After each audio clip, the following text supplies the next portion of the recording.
Hello, everybody. Welcome back to the Michael Talks Football channel. If you're new around here, welcome to the Michael Talks Football channel. We have got some talking points today because three clubs, if you want to add a fourth in Santos, are looking really bad. I mean, really bad. Ajax, Lyon, Basel are all in the relegation zone. We're going to kind of discuss about how on earth did this happen to all three of these clubs. Also, breaking news, I think about 20 minutes ago, Maurice Steijn has been sacked. I called for it in my shorts, and it's finally happened. Maurice Steijn is no longer the Ajax manager. We're going to break it down here on the channel, and then we'll kind of discuss a little bit about Chelsea 2, Arsenal 2. Highly, I wouldn't say enthralling game, but a lot of, interesting talking points that we can talk about after math of Monday. But big up to everybody. Remember to hit the like button, subscribe to the channel if you're new around here. Let's get up to 30 likes if we haven't done so already. Big up to Ernest, how you doing? Big up to Nora, big up to Sebastian, big up to Uncle Mike, how you doing? Big up to Matt, big up to Nora, big up to Ma Paras, and big up to Nora at fifth in Union. Not quite Union yet, but they are getting there. But everybody, breaking news from Amsterdam. Ajax Amsterdam have parted ways with coach Maurice Steijn with immediate effect. The club said on Monday after a run of 4 league defeats. 4. They are second bottom. I'm going to show you the table again just to really remind you of where the hell Ajax are at the moment. The 49-year-old Steijn joined Ajax in June on a 3-year deal after a season at Sparta Rotterdam. But their only league win came against promoted Hercules at the start of the campaign. We came to the conclusion that this is what is best for Ajax. Although I regret that, Steijn told the club website, everyone knows who me knows I have done everything to take Ajax back to the place where this club belongs. Yeah, I don't think you did that, buddy. But I failed to do so. Ajax have 5 points from 7 games. They visit Brighton on Thursday in the Europa League and travel to PSV on Sunday. And PSV are perfect so far in the Eredivisie. 9 wins out of 9. Now, if you haven't looked at the league table, you might be thinking to yourself, what on earth is Michael and why on earth are Ajax doing that? Well, here is the league table of the Eredivisie, people. I watched the game yesterday between Utrecht and Ajax. It was a 6-pointer already. 6-pointer. And we're discussing about Ajax, the club that have won 4 Champions Leagues. The club that produced stars after footballers. Had a 6-pointer over the weekend.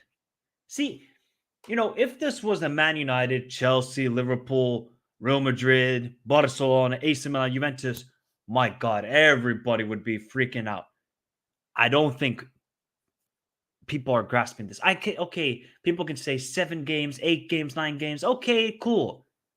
This is Ajax Amsterdam. They are behind teams called Almere, NAC, Fortuna Sittard, Go Ahead Eagles. Do I need to... Hercules, Sparta Rotterdam, the club that Steijn left. All of these clubs are above Ajax.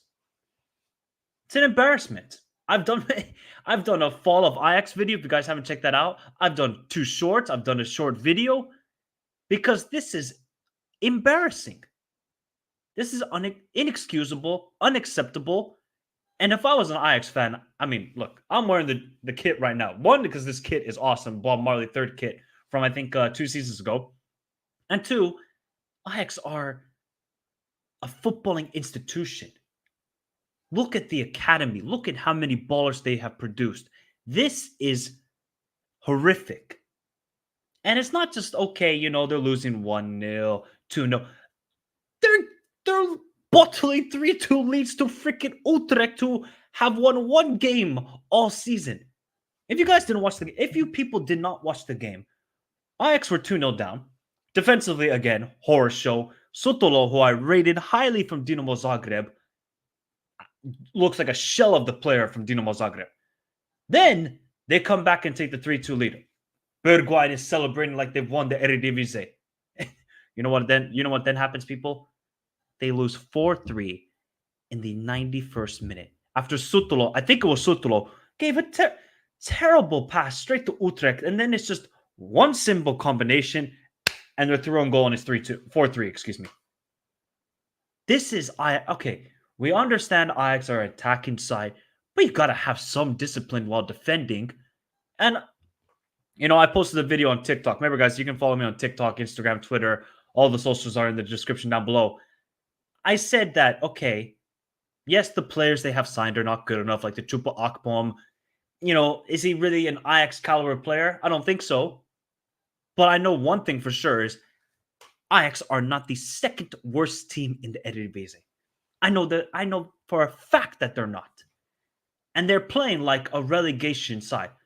Who's worse, Sheffield United or Ajax? Ask a friend. Because, boy, this is not good. And now Maurice Steijn is gone. And you wonder to yourself now, what do Ajax do from here? They have to just, everything go away. The board, they're doing that now. Louis van Gaal is sort of in a director role. They just need to clean house. They are the Fire Festival of football right now. They need to get rid, don't have any events in the Bahamas, focus on the football, and just focus on getting everything straight. That's what they have to do. Forget about European football. How many points are they now behind for European football, people? Let me just quickly show you. They are, 15 points, 17 points already. Okay, they have 2 games in hand. 17 points behind.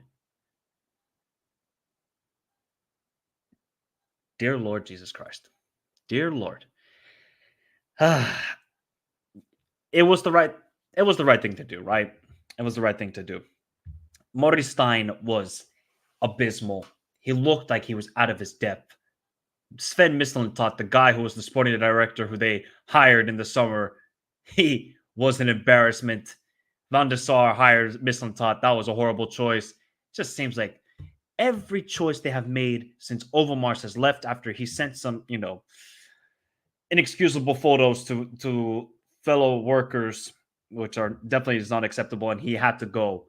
Ever since Overmars left, it has just been horrendous decision after horrendous choice after horrendous choice after horrendous choice, and now this. They just need to just focus on stability and running a proper football club. Right now, it is not that. They're hiring scam artists, they're hiring managers that I've never heard of before. Honestly, you guys know I follow football. I'll tell you one thing. I've never heard of Maurice Steijn before this season. Never. Cool, he did well with Sparta Rotterdam. Do you know the pressure that you have for managing Ajax? Do you know the sort of pressure that there is? I don't think he understood that. And I don't think even Mislintat understood that when he hired him. Then all the players, okay, there's no real strategy. It's just about, okay, we get this guy because he can make me money. He can make me money. Money, money, money. That's what Mislintat was thinking. They need to just now erase this season, get to a mid-table, and just start fresh again. I can guarantee, excuse me, I can guarantee you, half of those signings they made this summer, they probably are not going to be at the club next year. Because they're not really fitting with the strategy that Ajax want to do. Now that Maurice Steijn is gone, whoever, it's probably going to be an interim manager or whatever the choice is going to be from Ajax. They got to now just go long-term plan. There's no point in saying to yourself, okay, next season we want to win the Eredivisie. Next season you want to get to the top 3. Then after that, it's about challenging for the league because you have reached the mountaintop. You have reached Mount Everest if you are Ajax. You made it to a semifinals. You were so close to doing it. You were so close to making it to the final. And then ever since then, it's just been an avalanche. Now that the avalanche is done, because Ajax are not getting relegated. I'm telling you right now, if Ajax get relegated to teams like Fortuna Sittard, no offense to these clubs, respect them, NEC, then I think Amsterdam might burn. I'm not even joking, people.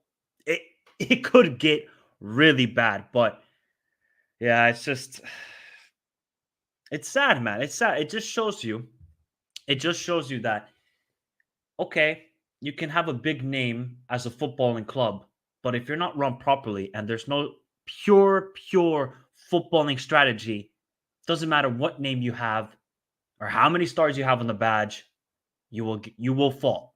And now Ajax are suffering and the fans are suffering, but they got to just now clean house and start fresh. They have to just start fresh. Let me know your thoughts, people in the chat. I see everybody's now very intrigued by this Ajax news. Everybody's intrigued. The joke is Steijn getting... That is blasphemous. 3 million. Ah, man. They did. Mateo, that was the last game. Big up to Nora. Top 4 is a failure for Ajax. They are 22 behind first. Oh my God. 22. Big up to Mortes. Bro makes Alfred Schroeder look like Pep. Yeah, look. Maurice Steijn makes Frank Lampard look like Sir Alex Ferguson. That's how bad of a manager Maurice Steijn is. He makes Alfred Schroeder look good. He makes Frank Lampard look good. That's how bad it is. Stein's got to be the worst trainer I've ever seen in my life, not just in Ajax. Big up RDZ says this shows that their structure was too dependent on Overmars. Where is the football recruitment? Like I said in my video of the fall of Ajax, a guy who I think was one of the board members of Ajax, he said that Overmars is the best sporting director in the history of Ajax. In the history. That just shows you how well it was run. Every signing was on money. Then they moved on to the next player and the next player. Now there's no strategy. You look at the players they signed. So yeah. Maduro is the next manager for now. Maduro. Textor, I don't know who that is. I'll be honest. Ajax versus Ajax. If Ajax get relegated, we're going to the kitchen champion division. Oh my God. This is what's happening. No, it's not going to be suspended. Didn't Real Madrid and Real Madrid Castilla play against each other? That's what I was thinking. Put some respect on Ten Hag's name. I mean, Luis. Yes, Ten Hag did a wonderful job, but also I think it's everything that was around Ajax. Van der Sar was doing a good job. Overmars was doing a good job. And then Ten Hag was a brilliant manager. Now it's just a fire festival. It's just a fire festival. That's what it is. Yeah, it's not looking good. So who do you think can be next Ajax manager? To be honest, Wade, I have no clue. I have no clue where this club go next. I think they're just going to bring in the interim and just say, hey, dude, just don't get us relegated. Sam Allardyce? I have people. I'm just because Van Gaal is now one of these board members. I think he's got a higher spot now at Ajax. He's not going to be manager, but they just need to get an interim, somebody who understands the philosophy, somebody who understands Ajax, and just say, hey, get mid-table, and we're gonna then do proper search. We're gonna get everything organized, and we're gonna get that manager. Who it is, I have no clue. Yes, 100%. RIP to Sir Bobby Robson, man. Absolute legend of the game. Sir, RIP to him, man. What an absolute World Cup. He won England's only World Cup, European champion. Absolute legend of the game.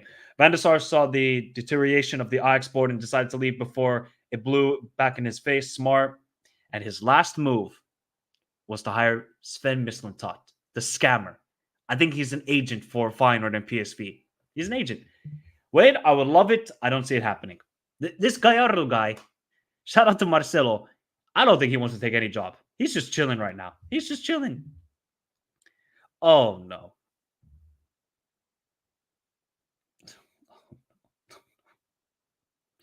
Say it ain't so. Say it ain't so. Say it ain't so. Nah, they're not getting relegated. People, okay. Before we move on to the next topic, which is Lyon, put a 1 if you be realistic now. Don't no BS, none of this stuff. Put a 1 if you think Ajax are going to get relegated, and put a 2 if they survive. I cannot believe I'm saying these words. I cannot believe I'm saying these words, but that's what's happening right now. So let me know your thoughts in the chat as we move on to Olympique Lyon, because you thought Ajax were bad. So everybody's agreeing. Yeah. See, they're not getting relegated, people. Come on. They're not getting relegated one bit. I mean, Desert Toon is going craziness here. I mean, okay. If Ajax get relegated, I'm going bald. You can clip it. I can guarantee you Ajax are not getting relegated. This is no jinx. None of this BS. Ajax are not getting relegated, people. Right? Swear to God, if Ajax get relegated, I'm not even going to be mad. I'm going to fear for the city of Amsterdam. That's what I feel like. That's what I'm going to feel like. Thank you, Uncle Mike. Yes, now I know I'm clipped. I don't think he will join. I think Van Nistelrooy will be a good choice, but I don't think he's going to join one bit. I cannot see it. I cannot see it one bit. All right, people, let's move away from Ajax. Remember, if you haven't done so already, hit the like button. Let's get to 30 likes. Subscribe to the channel if you're new around there. I know you know relegation dinner soon too. I know you know relegations. You know how it feels that Sunderland beat you 3-0 at home. And now look at you. Now you're whooping PSG's ass. Look at it. Thank you. It's not gonna last for long, the nice hair. All right, people.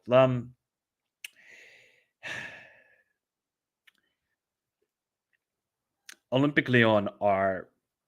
Now, this one I want to hear. Now, this can be a bit more realistic from everybody in the chat, and if you're watching on replay. Put a 1 if you think Lyon are going to get relegated, and put a 2 if you don't think so.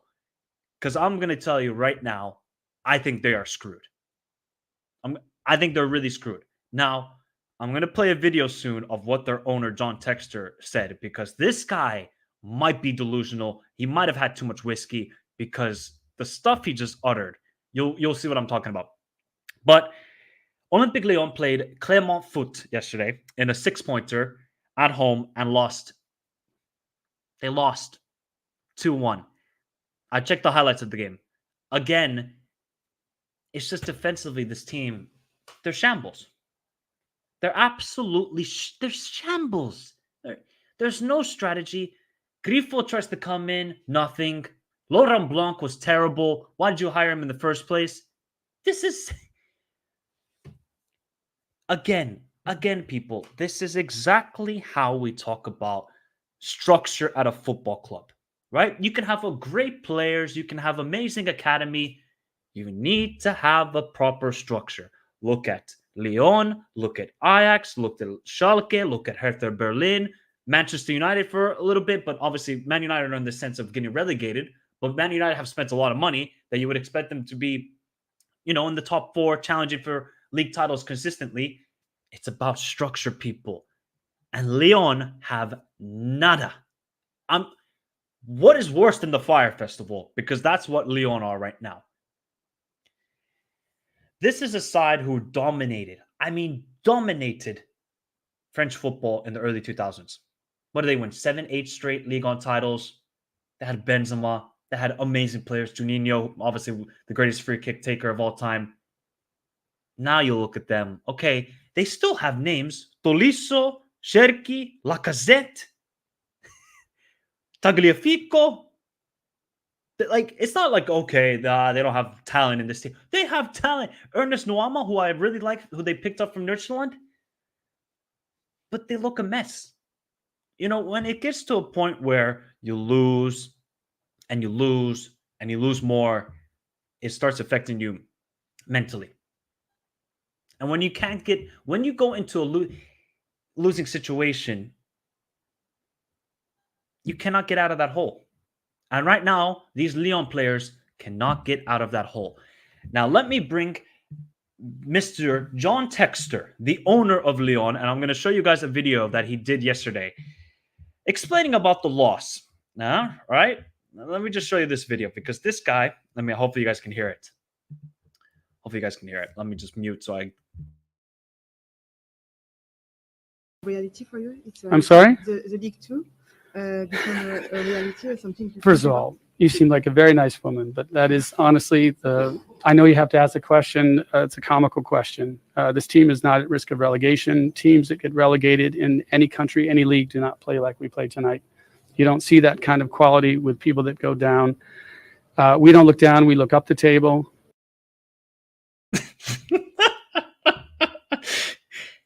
We don't look down the table. We look up the table. You have nothing to look down. You're last. You're last, John Textor. Wake up, smell the coffee, and actually open your eyes, buddy. There's nothing bottom of you. Clermont went above you. You are bottom of the bottom. You are the manure in the hay right now. We are at risk, to credit your question, of having as I said, a very mediocre season. That bothers the hell out of us. Anybody that wants to talk about relegation is just stoking fear and stories. And yeah, it's good fodder, for conversation. Thoughts, people? Thoughts? Sounds like an owner who has no clue what's going on. John Textor, I don't know what business you do. I have no clue what you do, buddy. If you need some help with the recruiting and actually understanding European football, I got you right here. Because you can't tank. There's no playoffs. And no shit, Sherlock. Of course you can't look down the table because you're in last place. Oh my God. You're in last place. This is Olympique Lyon. This is not... There's no disrespect to Clermont Foot. They beat them just now. Clermont Foot should be getting relegated. Right? Le Havre, who just got promoted, where are they in the table? Let me go back to the table. I haven't checked out where Le Havre are. They're even 11th. They just got promoted. Metz just got promoted. They're 5 points above you.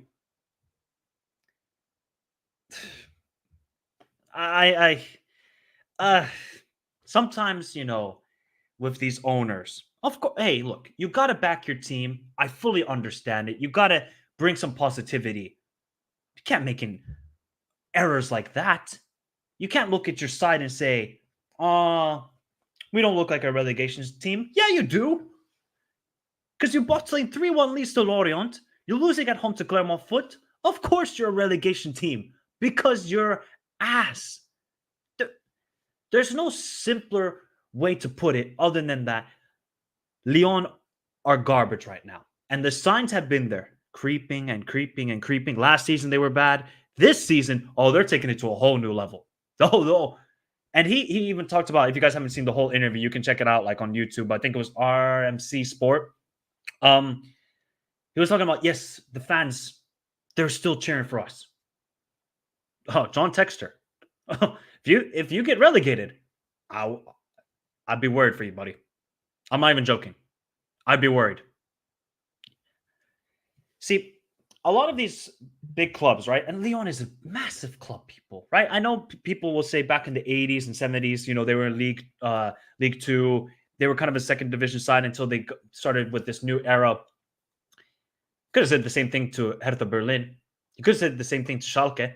You could have said the same thing to Hamburg. You could have said the same thing to Bordeaux. You could have said the same thing to Saint-Etienne, Deportivo La Coruna.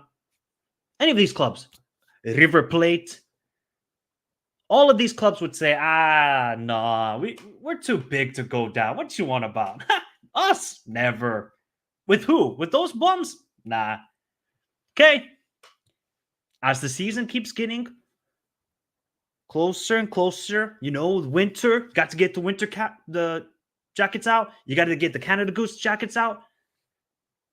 And when those Canada Goose jackets get away, then the spring comes, and what then? And what then? So this is now, this is sad, people. Honestly, like Ajax, Lyon, and we're going to talk about a third team as well. This is sad because, okay, look, it's their own fault, of course. But really, teams like Saint-Étienne, Bordeaux, Lyon they should never be in the second division. Never. But it's when you're run poorly, you don't have the right strategy. Look, John Textor took over about, I think it was a year ago now, a year and a half ago now. He's been in a difficult situation because Lyon had some financial trouble and this sort of stuff. But you got to you cannot just say, oh, okay, it is what it is. No, buddy. In Europe, this is life or death. In Europe, fans will let you know. In Europe, football is everything. In America, people go to the game, they go to the NBA, NFL, they cheer their team, but it's like, all right, we're going to do something afterwards. In Europe, the ultras are going to let you know. I don't know if you guys saw yesterday, there was a video out from Norway. It was Lillestrøm and Vålerenga, big rivals in Norway. The old manager for Lillestrøm, he took over Vålerenga. Did you see the tifo that they made? I'd go recommend seeing it. I'm not going to show it here, of course, but it was pretty gruesome. So this just shows you and Lyon Academy is ridiculous. We know what's going to happen next summer, people. They're going to sell Shirky for 40 to 50 million. They'll probably sell Kaker for, I don't know, 30, 20 million. And they're just going to restart with what? With what? With the Lacazette. Come on. Lacazette had a brilliant season last year. This has been in the making for Lyon. And if they don't take relegation serious, they will fall. And I think they will get relegated. If there's one team, we look at Ajax, we look at Basel, we look at Lyon, we look at Schalke going for double relegation. Bro, Schalke get double relegation. My God. I think Lyon are in the biggest trouble. Because sometimes you have to have experience as well in these relegation battles. And I don't think the players understand that. Especially, like Lacazette, he's like, relegation? What? The heck is that? That's never in my dictionary. Well, now it is. And Lyon have to take this serious. Otherwise, they will be another big club going down. 100%. 100%. Big Up HR says, in Europe, there is relegation. Is that simple? Teams stop being in the top flight as easy as having an awful season, and the owner has zero urgency to fix that. Yep. Surely another manager can get more out of these players. 100%. But I don't... Matt, what, man? Like, I don't know what manager next up for these guys. I don't know what's next. Lyon fans are not to mess with. Yeah, they are not to mess with one bit. Not one bit. Big Up AK say they ain't cheering for them. They're berating them low. 100. Yeah. Did we not see the game after PSG? What the Ultras did? Yeah. You are 18, dude. Nah, that video cracked me up, people. I had to show it to you. Because that video really got to me. I was like, what are you on about? We don't look down. We look up. Yeah, no crap. Because you're... Oh, God. I might have to make another video about that because that is crazy to me. Remember, people who haven't done so already, hit the like button. Subscribe to the channel if you're new around here. One last team we got to talk about relegation. God, I cannot believe we're talking about these teams. Generally, I am shocked that we are talking about this team. Last team is Basel. Another team where, if you followed us last season on the Michael Talks Football channel, we were talking about Basel. Like, these guys are doing miracles in the Conference League. And we're like, how does this team keep doing it? They were like mid-table in the Swiss Super League. And you're like, they're in the semifinal. They were about 2 minutes away from making it to a final of the European Conference League against West Ham. Now look at them. This one I'm not so much more have information about. So if there's any Basel fans watching, please let me know in the comments down below what on earth has happened to your club. But I think I remember it was their sporting director, if I'm not mistaken. He took the interim role as manager. He took it for the end of the season last year, and I think he's still the manager. Yeah, buddy, you gotta go back to the board, back upstairs, because this manager thing ain't for you right now. I think they lost to Servette, and what I was reading is that Servette have not won in Basel in 25 years. Do you guys remember when Basel were good? Remember, like, Basel, they made it to a round of 16 of the Champions League. They even beat Bayern. Was it 2-0 or 1-0 in that first leg? Okay, then in the second leg, they got destroyed 7-0. But still, Basel have made it to a round of 16 of a Champions League. They were dominating Swiss football. Whether, it was good for Swiss football or not, but they were dominating. And now they are in last place. I checked. They haven't been relegated since 88, 87. This is almost a carbon copy of Lyon. Both sides dominated their leagues for forever. It just seemed like an eternity. 7, 8 years. Nothing would destroy these clubs. Nothing. But again, I think it's a case of poor management and not the right mindset and not in the right idea for the club.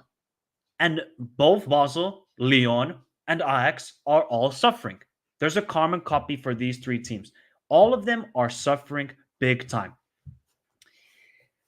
Look, Julian, I did see that last year, like when I was doing the Conference League and I looked at their form in the Swiss League, I was like, how are they doing this? Like, they're losing at home in the Swiss Super League. Then they go away to Fiorentina and win. I'm like, what? Okay. But now it's clearly the flaws that they have had in this team are now showing this season. Yeah, it's sad, Julian. It's sad. Like, I don't know. I think they should be fine because what happens in the Swiss Super League, people, is I don't know after how many games, it's the bottom 6 and then the top 6. They split off into 2 divisions. So then Basel have to beat Lausanne, Stade Lausanne, and these sort of teams. If Basel can't beat these sides, then they're going to go down. I mean, Zurich went down a couple of years ago. Then they won the league like 2 years ago. So it can happen. But if Basel get relegated, that is shocking. Are we going to see a scenario where Lyon and Basel both get relegated? These two sides that dominated their leagues in the 2000s and 2010s. It's a possibility, people. It's a possibility. But if you guys have more information, I want to hear in the comments down below, because I probably will do another video about this, because it's really fascinating that they were dominant. And obviously, young boys have done well. FC Zurich have done well in the last couple of years. But Basel look like a shell of themselves. And it just looks like another team where once they have hit rock bottom, they don't know how to get out of it. And now they're stuck in that mud, and there's no way out. There's no way out. And now it's a long way back to the top for Basel. Can they survive? I still think they can. I still believe they can, but it's going to be a long shot. It's going to be definitely a long shot for them. Basel team looks good, though, and it's really youthful.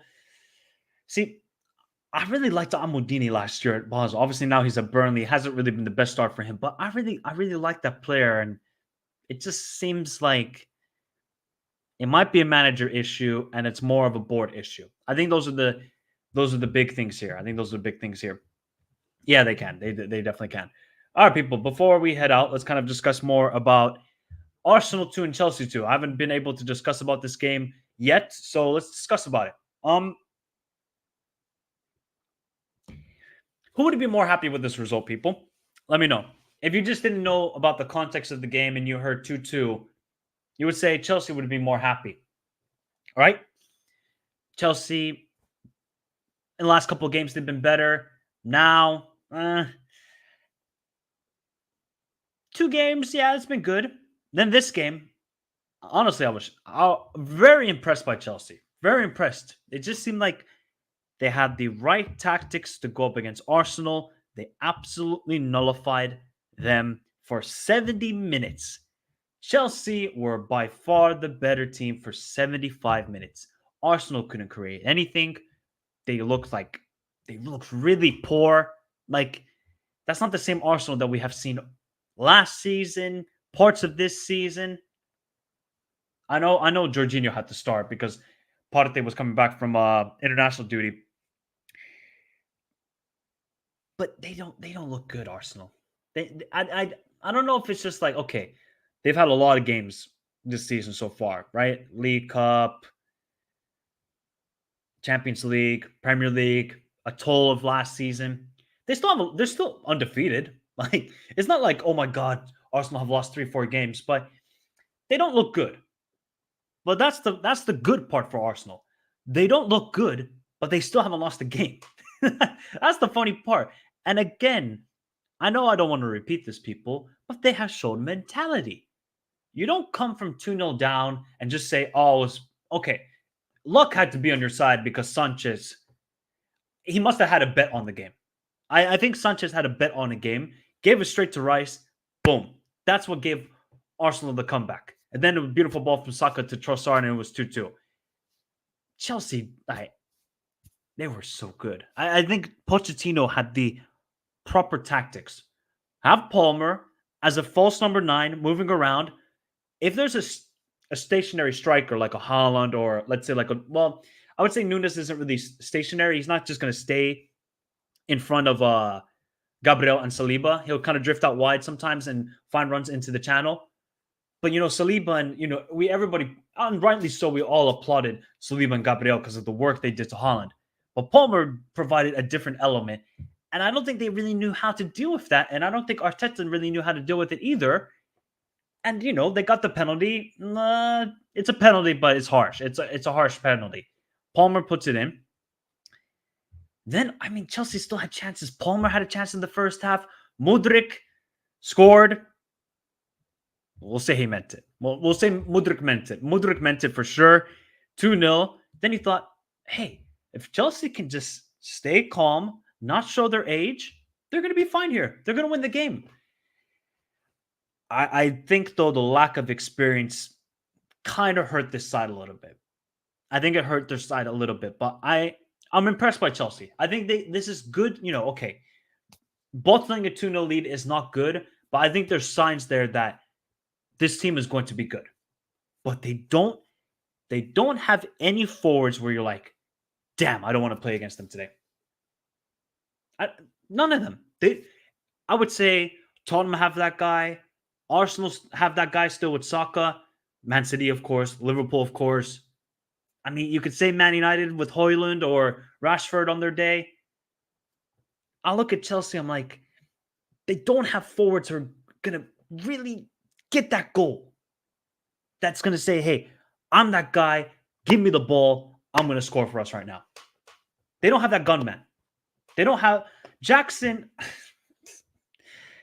Jackson had that opportunity, right? He tried to go around the keeper. Just shoot it to the bottom left corner if you're Jackson. One touch, boom. If he's a striker in confidence, boom. Right there. But a lot of these Chelsea's forwards have zero confidence right now. But I think there is a lot of positive signs. And I think there's positive signs for Arsenal. I know they didn't play well. And we know Ødegaard, Martinelli, Saka, Jesus, they didn't play their greatest game. But they still got the point. It's still tough to go away to Stamford Bridge, London Derby. So I think you got to be positive if you're an Arsenal fan. I know, okay, look, rival fans will clown you, this and that, la la la. I don't deal with that crap. I think, yes, there was a lot of negatives about the game, but now maybe surely Arteta learned from, okay, you know what? I cannot start Jorginho in these big games. I don't think I can because his legs were not moving that day. Not moving one bit. So what do you guys think in the chat? And if you're watching a replay, should we be worried about Arsenal? Or do you think, you know what, bad day at the office, they still got a point, they show a mentality, but there's a lot to improve on. And for Chelsea, can they get top 5? Let me check the standings. Because I think they can still get top 5, 100%. We still got a long way to go in the season. But they are now 7 points behind Aston Villa. Obviously, I think they could. Hey, at least they made it to the top half finally. They made it to the top half. It's a long season ahead for Chelsea, but I think they should be positive. I've tried to tell this to Chelsea fans. You have to just be patient. It's not going to click like this. It's not going to be like this. You have to just give it time. Is Poch the guy who's going to bring you back to the mountaintop and win Premier Leagues and Champions Leagues? I personally don't think so, but I think he can be that manager that brings you back to the Champions League, brings you to deep runs in the cup competitions. But I don't think he's going to be that guy who says, yeah, he's going to win us the Premier League. But I think you just need that process manager now and then go for that winning manager. I think that's what Chelsea are trying to do right now, because we saw what happened with Potter, never with Frank Lampard again. Yeah, so, but Chelsea, after spending $1 billion, they still need to get a striker. Like, why didn't they go for Osimhen or Vlahovic or one of these guys? That really baffled me. I don't care about age or this sort of crap. I don't care about Leonardo DiCaprio FC. Chelsea should have just gotten a striker and said, that's our guy. We build the team around him. We got the midfield. We got an excellent midfield. When Nkunku's healthy, he's going to be cooking for us with Enzo and Caicedo. Oof. That's the 5-star Michelin dish you want as a Chelsea fan. But you look at your forwards, and that's just basically a McDonald's chicken nuggets. It's garbage. It's garbage. Depends where you guys get your chicken nuggets from, by the way. It depends where you guys get it from. But yeah, look, I think both teams can take positives and negatives from the game, and it should be intriguing to see what happens. I'm really intrigued now. Arsenal tomorrow going away to Sevilla. Who's going to win that game, people? Let me know. I think it's really fascinating to see who wins. Okay, so let's talk quickly about both keepers. Sanchez, we know he's not good enough. He is simply not good enough right now for Chelsea. They just need to go for another keeper next. They need to go for another keeper. Yes, they need to go for another keeper. I think he's been good this season, but I wouldn't really install my confidence in saying, yeah, Sanchez is going to be a future great goalkeeper for Chelsea. I don't see it. And for Arsenal, what do you do with now Ryan Ramsdale? Because Raya looks shaky in goal. It looks like the pressure of you have to play well to keep your spot, whereas he's not playing relaxed. He's not playing with calm. I think he's got too much in his mind because of the whole situation that Arteta has built. So what do you guys think in the chat? Do you start Raya or do you start Ramsdale now for tomorrow's game? Let me know. Arsenal don't have a captain on the pitch. Soft underbelly Angel. Their captain is Declan Rice, who was the worst keeper on the pitch. I still think Raya was terrible. Honestly, he was terrible. He looked shaky. Almost gave up a third goal straight to Cole Palmer. I think Raya was worse than Sanchez. Congrats on Chelsea with their average age squad of 8. If Jackson scored, they definitely would have won. 100%. Would have made 3-0. I think Chelsea will do very well versus top teams. It's low blocks they struggle against. Yeah, they just need that sort of creative number 10. You know, Conor Gallagher he actually works in these sort of top 6 games because, you know, it's more end-to-end football. Whereas when they're going up against like a Burnley, a Luton Town, is Conor Gallagher that guy? That's where you need Nkunku. That's where you need him. He's not good enough. Arsenal are charging to go Super Saiyan for AK saying Chelsea should be mad in the short term, but Arsenal should be mad in the long term. Arsenal fans, though, will be delusional and pull up stats like oh man. Arsenal equals 76ers. Will Arsenal win against Sevilla? Chelsea. Oh, wow, Mo. I have actually not watched any of the Cricket World Cup. If you're rebuilding, you need senior players in the spine of your team. With Chelsea, it's just Thiago Silva and Inshallah. That exactly. Where is the experience in this team? Where is the experience for this Chelsea team? You're banking on a 39-year... Thiago Silva should be on Copacabana Beach, drinking a caipirinha and enjoying his retirement. Instead, he's looking at youngsters around him. I mean, shout out to Thiago, man. He had a brilliant game. Yeah, they need that. Maybe, yeah, Zinni isn't a good defender. Angel, why on earth why did Arteta get rid of Tierney? Why? Why did you send him out on loan? That move baffled me a lot. Chelsea just this run. Schedule of doom started with this, so it's looking okay. Yeah, it's looking okay for now. So looking okay for now. They need to find consistency in scoring. 100%. Mike Wall. We have the best keeper of almost Alisson, 100%. We have the best keeper in the Premier League. Brian Brighton's third choice keeper was crazy. Agreed. Don't understand it one bit. Raya can't ever trust Ramsdale as a number 1. Do Arsenal regret selling Leno? No regrets, 18. 100%. No. Mike Odegaard is captain. I don't think he's captain, to be honest. I know he's captain of Norway. He's captain of Arsenal. I think Declan Rice is the leader. Declan Rice is that guy. So yeah, isn't Raya only a loan signing? Yeah, he's a loan signing, and now I think they have an I don't know if it's mandatory or option. I think it's mandatory for 28 or 30. I cannot remember the figure, but it was somewhere around there. That Timber injury really hurt Arteta. Yeah, it did. Because I think he kind of would have played that left center back role or left back role, and he was looking pretty good. He was actually looking pretty good, Timber. But yeah, I think there's a lot of positives that both teams can take and a lot of negatives that both teams can take. And we'll have to see what happens. Like, I think for Chelsea, now they're going to go through a tough schedule right now. If they can pick up a couple of wins, I think that's going to really give this team a lot of confidence because this team, after was it Nottingham Forest loss, I think they were like rock bottom and they're like, what the heck do we do now? We got all these new guys. We're building the Harlem Globetrotters of teenagers, but we got to start winning. I think they kind of felt the pressure of that, but now they've kind of calmed down a little bit, and now they're playing football. Arsenal, because we know this season, their goal is to win the Premier League. You cannot show up like this in big games, right? You cannot show up like that against a Man City away. You cannot show up like that away to Liverpool. Because if you do, the game could be well over by the time you're already within rhythm in the match. So that's the biggest issue I think Arsenal face is that they got to play a lot better. They haven't. What's been their most convincing performance this season? Because even Man United at home, they struggled. They needed a late goal from Rice. So I don't think, people want to panic and say, oh, Arsenal this, Arsenal that. And I know there was like some dodgy decisions in the game, penalty, red card on Palmer, this sort of stuff. Every Premier League game, there seems to be something. Just referees make mistakes, right?